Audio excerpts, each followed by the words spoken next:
In order to influence the world for Christ, we have failed and we are allowing the world to influence and to take over us instead of us to over us.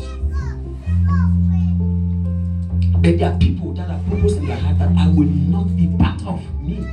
It's better I should lose one hand, I should go to heaven with one hand or eye or leg, than to go with my full body to hell.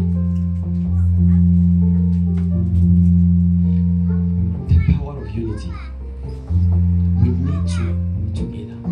We need to take God first before every other thing. Many of us we do everything to sustain our gatherings.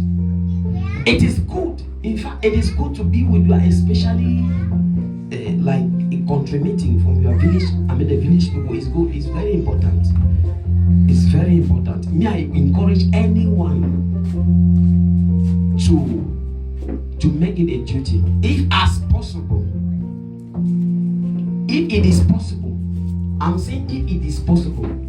That's to say that if it is not possible, you must not.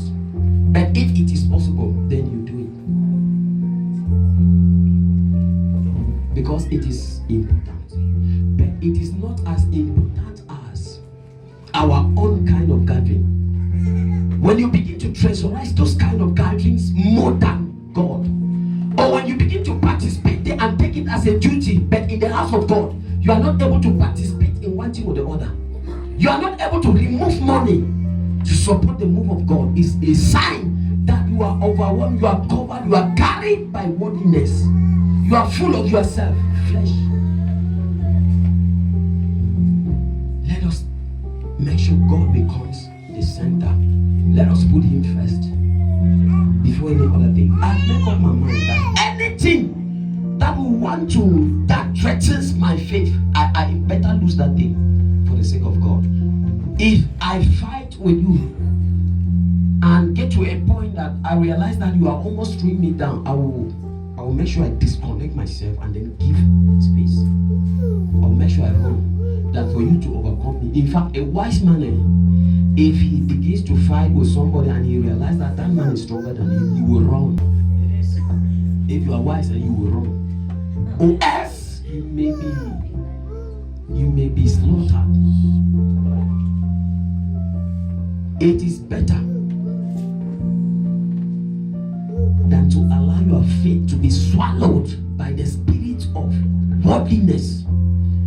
The spirit, the kind of people you gather with people and you've never heard anybody talking about God. Everything is centered on worldly, and the kind of language you just hear kind of worldliness. I mean, what? As a Christian, there are a lot that we have to do. There are a lot. Let me just go for it. But there are a lot.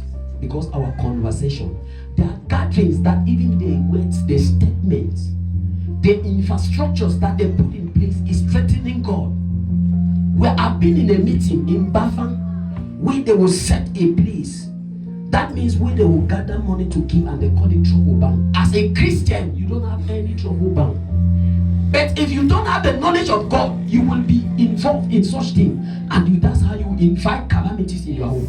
And what happens is that for worldly people is normal. But as a Christian, just make that kind of mistake and give way for trouble bank. You see the trouble the devil will bring in your home. Why? Because he has been fighting, trying to find a way to find access, but there has not been any way. And so suddenly you go to meeting and enter trouble bank.